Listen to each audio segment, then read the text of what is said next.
రామాయణంలో కిష్కింధకాండను 66 సర్గ. ఇక్కడ జాంబవంతుడు హనుమంతుడు యొక్క జన్మ వృత్తాంతాన్ని చెప్పి ఆయనకున్న బలాన్ని పరాక్రమాలన్నిటి కూడా ప్రశంసిస్తూ తర్వాత సముద్రాన్ని దాటడానికి ఆ హనుమంతుడిని ప్రేరేపించుటాం, తర్వాత హనుమంతుడు తన అద్భుత రూపాన్ని ప్రకటించుట గురించి ఇక్కడ చెప్పబడి ఉంది. అనేక శత సాహస్రీం విషన్నాం హరివాహిని జాంబవాన్ సమోధిక్షేవం హనుమంతం అథ భ్రమితుం.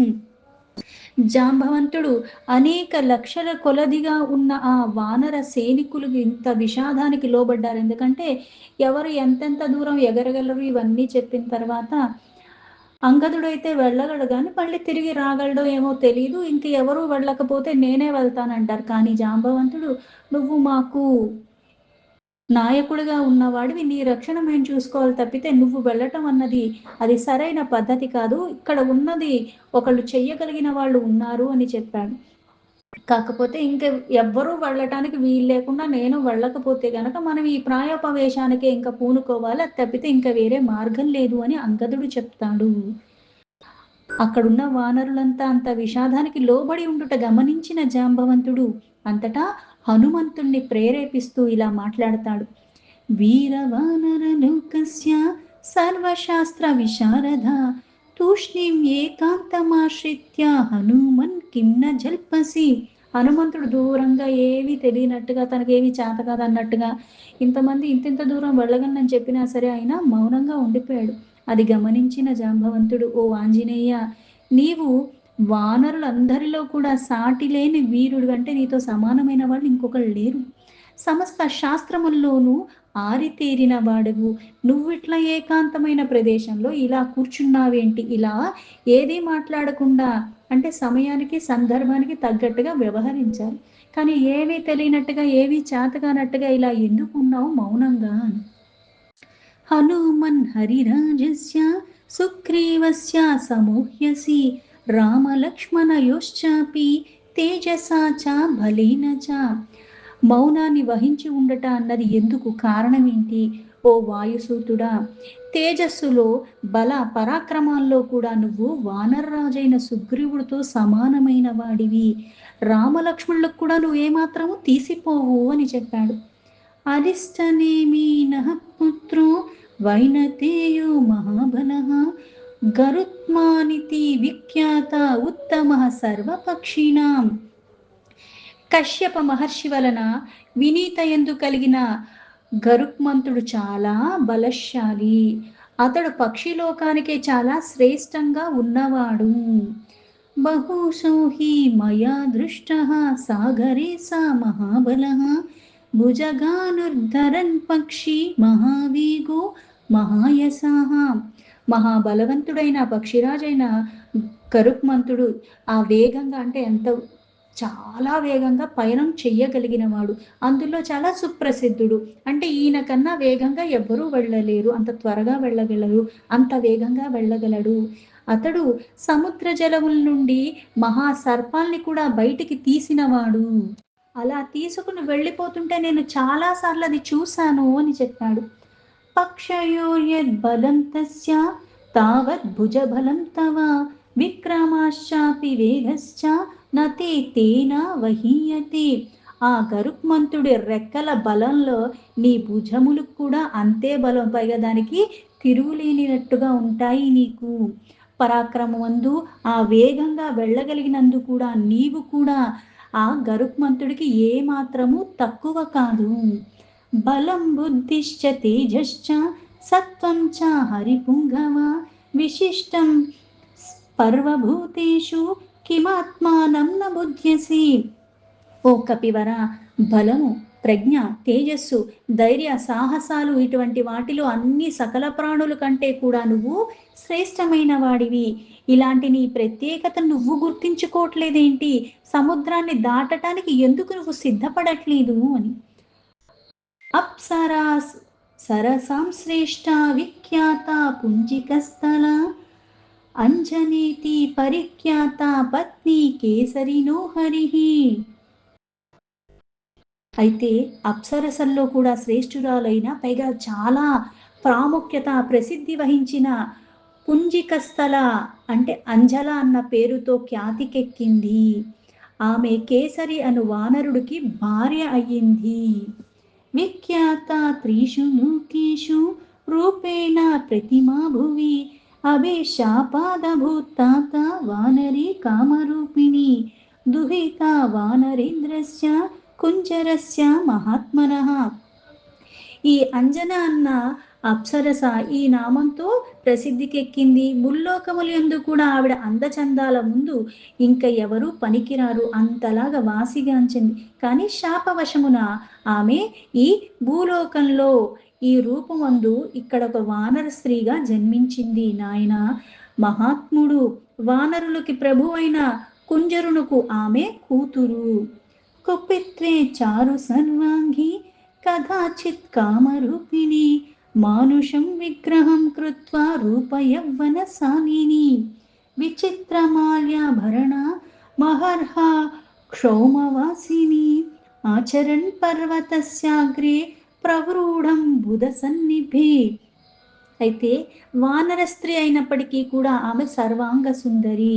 కామరూపియగు ఆమె ఒకానొకప్పుడు చక్కని రూప యవ్వనంలో శోభలతో మానవ రూపాన్ని ధరించింది. ఇలా ధరించి చిత్ర విచిత్రంగా ఉన్న మాలలు, ఆభరణాలు, చాలా విలువైనవన్నీ కూడా పట్టు వస్త్రాలన్నీ ధరించి ఆమె వర్షాకాలపు మేఘంలాగా అంత అందంగా కనిపిస్తుంది. ఆ పర్వతమైన దానిపైన నుండి అలా సంచరిస్తూ ఉన్నది. తస్యా వస్త్రం విశాలాక్ష్యాః పీతం రక్తదశం శుభం స్థితాయాః పర్వతాస్యాగ్రే మారుతో అపహరచ్చనేహ. పర్వతం మీద విహరిస్తున్న ఆ విశాలాక్షిని అక్కడ ఆవిడ వేసుకున్న వస్త్రాలు, పైగా ఆవిడ వేసుకున్న ఆభరణాలు ఇవన్నీ కూడా తలతల మెరుస్తూ ఉన్నాయి. ఇంతలో వాయుదేవుడు ఆమె వస్త్రాన్ని అపహరించుకుని వెళ్ళిపోయాడు. సాధదర్శ తతస్తస్య వృత్తావురు సుసంహతౌ స్తనౌ చాపీనౌ సహితౌ సుజాతం చారుచాననం తాం విశాలాయత శ్రోణిం తనుమద్యాం యశస్వినీం దృష్ట్వేవ శుభ సర్వాంగీం పవనః కామమోహితః. వాయువు ఎప్పుడైతే ఆ వస్త్రాన్ని తీసుకుని వెళ్ళిపోయాడో ఆమె ఆ చక్కని యొక్క శరీరాన్ని అంతా చూసి మనోహరమైన రూపంతో ఉన్న ఆవిడ్ని చూసేసరికి అక్కడ సన్నిధిలో అంటే ఇక్కడ ఇంత అందంగా ఉన్న ఆ రూపాన్ని ఆ వస్త్రం ఎప్పుడైతే వెళ్ళిపోయిందో అక్కడ చూసేసరికి ఇక్కడ మళ్ళీ అంత సర్వాంగ సుందరి. వాయుదేవుడు కూడా కామ పరవశుడయ్యాడు. సతాంబుజాభ్యాం దీర్ఘాభ్యాం పర్యశ్వజ్జత మారుతః మన్మధావిష్ట సర్వాంగో గతాత్మా తాం అనిందితాం. తర్వాత అతడు పూర్తిగా ఆ కామ వికారాలకి లోబడిపోయిన కారణంగా ఆ పూజ్యురాలైన ఆవిడ్ని పొందాలని తన దీర్ఘమైన బాహుల్లో ఆమెను గట్టిగా కౌగిలించుకున్నాడు. సాతు తత్రేవ సంభ్రాంత సువృత్త వాక్యమబ్రవీత్ ఏకపత్ని వ్రతమిదం కో నాశయితుమిచ్చతి. అంజనాయ వచః శ్రుత్వా మారుతః ప్రత్యభాషత. అంజన ఏదైతే ఇక్కడ పతివ్రత శిరోమణి కేసరి యొక్క భార్య, ఆవిడ అక్కడ తిరుగుతూ ఉన్న సమయంలో ఇట్లా జరిగిన కారణంగా ఆవిడ విభ్రాంతురాలైపోయింది. ఆ ఘటన ఎలా జరిగింది, నేను పతివ్రతను కదా, నా ఇక్కడ సౌశల్యాన్ని భంగపరచడానికి పూనుకున్న వీడు ఎవడు అని పలికింది. ఆమె మాటలు విన్న వెంటనే వాయుదేవుడు మళ్ళీ ఇలా సమాధానం చెప్తాడు. నత్వాం హింసామి సుశ్రోణి మా భూతే సుభగీ భయం మనస్మాస్మి గతో యత్వాం పరిష్వజ్య యశస్విని. ఇక్కడ మళ్ళీ మనకి శివపురాణాన్ని తీసుకోవాలి, ఎందుకంటే ఈ హనుమంతుడి రూపంలో ఉన్నది ఆ పరమాత్మ అనే చెప్పబడి ఉన్నది. అయితే ఇక్కడ నిజంగా ఒక్కటి ప్రాణం పుంజుకోవటానికి ఏవైతే పంచభూతాలతో కూడుకున్న ఈ జగత్తులో ఆ పంచభూతాల ఆధారంగానే జరుగుతూ ఉన్నాయి. ఒక్కొక్క దానికి కొన్ని కొన్ని క్రతువులు జరుగుతుంటే ఒక్కొక్క ఈ పంచభూతాల్లో నీరు కొన్ని వాటికి ఆధారము, అలాగే వాయువు కొన్ని వాటికి ఆధారము, అలాగే భూమి కొన్ని వాటికి ఆధారము, అలాగే అగ్నితత్వ కొన్ని వాటికి ఆధారము. అలా ఇక్కడ ఆ వాయు మళ్ళీ, ఓ సుందరి, నేను నిన్ను ఏమీ బాధించను, నేను నిన్ను కౌగలించుకున్నప్పటికీ కూడా నిన్ను మానసికంగా మాత్రమే నేను పొందాను, అందుకు నీ భంగం ఏమీ కలగదు పాతివ్రత్య ధర్మానికి. పూజ్యురాలివైన నీకు ఎలాంటి కలంకం కూడా అంటనే అంటదు అని చెప్పాడు. వీర్యవాన్ బుద్ధి సంపన్నః తవ పుత్రో భవిష్యతి మహాసత్వో మహాతేజ మహాబల పరాక్రమః లంకనే ప్లవనే చైవ భవిష్యతి మయా సమః. మహాపరాక్రమశాలి బుద్ధి సంపన్నుడు అయిన కొడుకు నీకు కలుగుతాడు. అతడు ధైర్య సాహసాలు కలిగి ఉన్నవాడు, చాలా తేజస్వి, బల పరాక్రమాలు కూడా చాలా ఎక్కువగా ఉంటాయి. ఆయనతో పోటీ పడేవాడు ఎవ్వరూ ఉండదు. అందుకే సాటి లేని ఈ బల పరాక్రమాలు కలిగి ఉన్నవాడవుతాడు. అయితే ఆకాశంలో కూడా తను ఎగిరేటప్పుడు సముద్రాల్ని కూడా దాటగలిగిన నాయకత్వం కలిగిన అన్ని లక్షణాలు సంపన్నంగా ఉన్నవాడు, నాతో సమానంగా దాటగలడు అని. ఏవముక్త తతస్తుష్ట జననీతే మహాకపి గుహాయాం త్వాం మహాబాహు ప్రజగ్ని ప్లవఘర్షభం. ఎలా అయితే ఇప్పుడు మనం అన్నవాళ్ళు ఇంతకు మించి ఎత్తు ఎగరలేము. అయితే వాయువుకి ఇంతే అన్నది లేదు కదా, అంతా వ్యాపించి ఉన్నది, అంతా వెళ్ళగలదు. అలా నాతో సమానంగా అతను ఎగరగలడు అని, సముద్రాల్ని దాటగలడు అని. ఓ కపివర మహాబాహు అంటే ఇక్కడ మళ్ళీ జాంబవంతుడు ఏదైతే హనుమంతుడికి చెప్తున్నాడో, నువ్వు మహాబాహువి, వాయుదేవుడు ఇట్లా అనుగ్రహం పలికాడు నీ తల్లికి. తర్వాత అక్కడి నుంచి నీ తల్లి అయిన అంజనాదేవి తన మనస్సుని కుదర్చపరుచుకున్నది.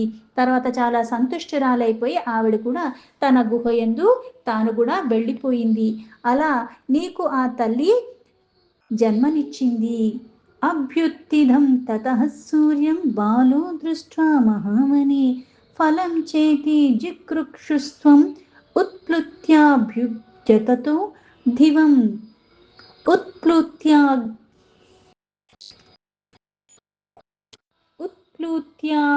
యద్గతో ధివం. ఇలా జన్మించిన తర్వాత నీవు చిన్నప్పుడు ఆ బాల్య దశలో ఉన్నప్పుడే ఉదయిస్తున్న సూర్యుని చూసి ఆ సూర్యబింబాన్ని ఆ వనమందున్న ఒక ఫలమేమో అని అనుకున్నావు. దాన్ని ఎలా అయినా సరే తీసుకుని తినాలి అని ఆశపడ్డావు. శతాని త్రీణి గత్వాద యోజనాన మహాకపి తేజసా తస్య నిర్ధూతో నా విషాదం గతస్తతః. ఇలా అనుకుని వెంటనే నువ్వు ఎగిరేవు ఆకాశంలోకి. దాన్ని గ్రహించాలన్న కోరికతో ఉన్నావు. అయితే ఆ సందర్భంలో నువ్వు ఇలా కొన్ని వందల యోజనాల దూరానికి మొత్తానికి ఆకాశంలో ఎగిరిపోయావు. అయితే అంత దగ్గరగా సూర్యుడి కిరణాలకి వెళ్ళేసరికి అప్పుడు ఆ సూర్య కిరణాల వేడి నీపై ఎంత ప్రభావం చూపాయంటే చాలా తీవ్రంగా చూపించింది. అయితే నీవు మాత్రం ఎంత బాధకి కూడా గురి కాలేదు. తావధాపాతతస్తూర్ణం అంతరిక్షం మహాకపి క్షిప్తమిద్రేణ తే వజ్రం క్రోధావిష్టేన ధీమత తథా శైలాగ్రశిఖరే వామో హనురభ్యజ్యత తతో హి నామధేయం తే హనుమానీతి కీర్త్యతే. అంత దూరం వెళ్ళిపోతే అప్పుడు అంతరిక్షంలో దూసుకుని వస్తున్న నిన్ను చూసి ధీమంతుడైన ఇంద్రుడు చాలా కోపానికి లోబడి నీపై తన వజ్రాయుధాన్ని ప్రయోగించాడు. అప్పుడు నీవు పర్వత శిఖరంపై పడిపోయావు. చిన్నపిల్లాడివి, నీ కోమలమైన దవడలు దెబ్బతిన్నాయి. అప్పటి నుంచే నువ్వు హనుమంతుడన్న పేరుతో ప్రసిద్ధికెక్కావు అని. తతస్త్వాం నిహతం దృష్ట్వా వాయుర్గంధవః స్వయం త్రైలోక్యే వృష సంక్రుద్ధో నావవో వై ప్రభంజనః. అంతటా ఆ వాసనలకి తీసుకుని వెళ్ళివాడు మహావృక్షాదులు పెకిలించి వేయగల మహాబలుడైన వాయుదేవుడు నీకిలా గాయపరిచాడని విని వెంటనే ఆ గాయపడత చూసి చాలా కోపానికి లోబడ్డాడు. సంభ్రాంతాశ్చాసురాః సర్వే త్రైలోక్యే క్షోభితే సతి ప్రాసాదయంతి సంక్రుద్ధం మారుతం భువనేశ్వరాః. వాయువు వెంటనే ఆ స్వామి ముల్లోకాల్లోని గాలిని స్తంభింపచేశాడు. అంటే ఇంకా ఎక్కడ గాలి ఏమీ లేదు, దాన్ని అలా ఆపేశాడు. దాని ఫలితంగా ముల్లోకాల్లో కూడా అందరూ బాధకి గురయ్యి లోకపాలకులు అంటే ఈ దిక్పాలకులు ఎవరున్నారో వాళ్ళందరూ కూడా దిక్కులేని వారైపోయారు. ప్రసాదితే చ పవని బ్రహ్మాతుభ్యం వరం దదో అశస్త్రావధ్యతాం తాత సమరే సత్య విక్రమ. సకల దేవతలు దిక్కుతోచక కోపానికి లోబడిన వాయుదేవుడు ఇలా ఆయన్ని ఎలా ప్రసన్నుణ్ణి చేసుకోవాలి, మళ్ళీ ఇది మామూలుగా ఉండాలి అంటే అందుకుని నాయన సాటిలేని పరాక్రము గలవాడా. అప్పుడు ఆ స్వామి దేవతలేడ మళ్ళీ అనుగ్రహాన్ని తర్వాత చూపించి ఆయన శాంతించాడు. వచ్చస్య చ నిపాతేన విరూజం త్వాం సమీక్ష చ సహస్రనేత్రః ప్రీతాత్మ దదోతే వరముత్తమం. ఆ వాయువు ఎప్పుడైతే కాస్త శాంతించాడో అంతటా సమరమునందు ఎలాంటి ఆయుధముల వలన కానీ నీకు మృత్యు అన్నది లేనట్టుగా బ్రహ్మదేవుడు వరాన్ని కూడా ప్రసాదించాడు. స్వచ్ఛందశ్చ మరణం తే భూయాదితి వై ప్రభో సత్వం కేసరిణః పుత్రః క్షేత్రజ్ఞో భీమ విక్రమః మారుతశ్చౌరసః పుత్రః తేజసా చాపి తత్సమః. వజ్రాయుధం దెబ్బకు కూడా క్షేమంగా ఉండగలగటం చూసి ఇంద్రుడు సంతుష్టుడై నీకు స్వచ్ఛంద అంటే నువ్వు మరణించాలనుకున్నప్పుడే ప్రాప్తిస్తుంది అన్న వరాన్ని కూడా ఇచ్చాడు. ఓ హనుమ, నీవు కేసరి అని యొక్క భార్య అయిన అంజనకు జన్మించిన వాడివి, అందుకే నువ్వు క్షేత్రజ్ఞుడివి. అలాగే నిరుపమానమైన పరాక్రమ కలిగి ఉన్నవాడివి, వాయుదేవుని యొక్క వరము వల్ల అవతరించిన వాడు, అందుకే ఔరస పుత్రుడు అని. అందుకే నీ తేజస్సు కానీ నీ వేగం కానీ వాయుదేవుడితో సమానంగా ఉంటుంది నాయన. ఇలాంటి మహాత్ముడివి నీవు, నీ యొక్క బలము మేము ఎంతని కొనియాడాలి.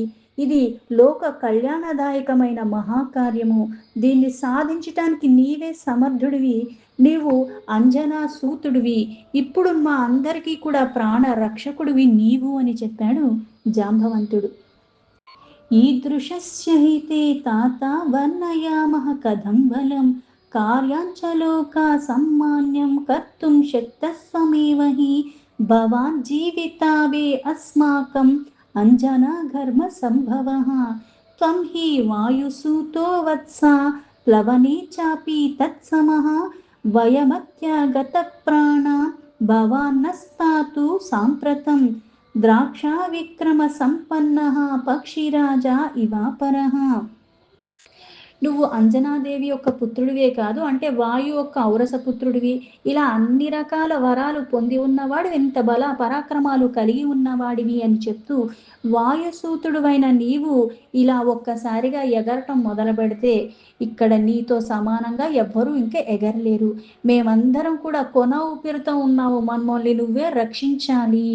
ఇప్పుడు నీవే మమ్మల్ని కాపాడగలిగిన వాడు, ఈ కార్యాన్ని సమర్థతతో మళ్ళీ చెయ్యగలిగిన వాడివి కూడా. అంత బల పరాక్రమ ఉన్నది నీ ఒక్కడికి. నీవు ఆ గరుక్మంతుడితో సమానమైన వేగం కలిగి ఉన్నవాడివి. త్రివిక్రమే మయా తాత సశైల వనకానన త్రిసప్త కృత్వః పృథివీ పరిక్రాంత ప్రదక్షిణం. నాయన, శ్రీ మహావిష్ణు వామనుడుగా అంటే త్రివిక్రముడుగా అవతరించిన కాలంలో నేను కొండల్లో కోనల్లో అడవుల్లో నిండిపోయిన ఈ సమస్త భూమండలాన్ని కూడా 21 సార్లు ప్రదక్షిణ చేశాను. తథా చౌషధయో అస్మాభిః సంచిత దేవశాసనాత్ నిష్పన్నం అమృతం యాభిః తదాసీన్నో మహత్ఫలం. అమృతం కొరకు క్షీరసాగరం మదించిన సమయంలో దేవతల ఆదేశాన్ని అనుసరించి మేము ఎన్నో రకాల ప్రదేశాల నుంచి ఔషధీలన్నీ కూడా తీసుకొచ్చి ఆ సముద్రం అందు మేము ఉంచాము. సా ఇదానీం అహం వృద్ధః పరిహీన పరాక్రమః సంప్రతం కాలమస్మాకం భవాన్ సర్వగుణాన్వితః తద్విజృంభస్వ విక్రాంతః ప్లవతాం ఉత్తమోహ్యసి. వాటి నుంచి అమృతం ఏర్పడింది. అప్పుడు మేము తిరుగులేని బలాలు కలిగి ఉన్నవాళ్ళం, కానీ ప్రస్తుతం నేను వృద్ధాప్యంలో ఉన్నాను కనుక నా బల పరాక్రమాలన్నీ కూడా క్షీణించకపోయాయి. ఇలాంటి పరిస్థితుల్లో మా అందరిలోనూ కూడా నీవే ధైర్య సాహసాలు పరాక్రమ బలాలు కలిగి ఉన్నవాడివి. అందుకే ఉదాత్త గుణములు కూడా చాలా పరిపూర్ణంగా కలిగి ఉన్నవాడివి. ఇలా ఎగరటంలో నువ్వు అందరికంటే కూడా చాలా ఎక్కువగా కూడా ఎగరగలిగిన సమర్థత కలిగి ఉన్నవాడివి. త్వద్వీర్యం ద్రష్టుకామేయం సర్వవానరవాహిని ఉత్తిష్ట హరిషార్దూల లంఘిస్వ మహార్ణవం. కనుక పరాక్రమశాలివైన నీవు వెంటనే ఇంక నువ్వు ఈ కార్యానికి పూనుకో. ఈ వానర సేనులందరూ కూడా నీ శౌర్య పరాక్రమాలు చూడాలని కోరుకుంటున్నారు. అందుకే ఓ వానరోత్తమ లే, ఈ మహాసముద్రాన్ని నువ్వు దాటే ప్రయత్నం ఇంకా మొదలుపెట్టు అని. పరాహి సర్వభూతానాం హనుమన్యా గతిస్తవ విషన్నా హరయః సర్వే హనుమన్ కిముపేక్షసే విక్రమస్వ మహావేగో విష్ణు స్త్రీన్ విక్రమానివ. ఓ హనుమ, సమస్త ప్రాణులు మనుగడకి, అలాగే అంటే నీ గమనము చాలా వేగమైనది, ఎవ్వరూ దాంతో సమానంగా చెయ్యలేరు. ఈ వానరులందరూ కూడా ఇంత బాధలో మునిగిపోయి ఉన్నారు, ఇంకా ప్రాణాల్ని విడవటానికి సిద్ధంగా ఉన్నవారు. ఆ ప్రాణాల్ని రక్షించగలిగిన వాడివి నువ్వే. అందుకు ఇంకా నువ్వు సమయాన్ని వృధా చేయకు, మమ్మల్ని ఇంకా ఉపేక్షించకు. వామన అవతారంలో తన పాదత్రయంతో ముల్లోకాల్ని పరాక్రమించిన ఆ శ్రీ మహావిష్ణువులాగా నీవు ఇప్పుడు మహావేగంతో విజృంభించు అన్నాడు. తతస్తు వై జాంబవతా ప్రచోదితః ప్రతీతవేగः పవనాత్మజः కపిः ప్రహర్షయంస్తాం హరివీరవాహిని చకార రూపం మహదాత్మనస్తథా. జాంబవంతుడు ఇట్లా ప్రేరేపింపగా వాయుసూతుడైన ఆ హనుమంతుడు తన వేగంపై, తన శక్తి సామర్థ్యతల మీద గట్టి విశ్వాసం ఏర్పడింది. వెంటనే ఆ మహాత్ముడు సమస్త వానరవీర సైనికులతో ఉత్సాహాన్ని పెంచుతూ తన అద్భుతమైన రూపాన్ని ప్రకటించాడు. దీంతో వాల్మీకి మహర్షి విరచితమైన ఆదికావ్యమైన శ్రీమద్ రామాయణంలో కిష్కింధాకాండలో 66 సర్గా సంపూర్ణం.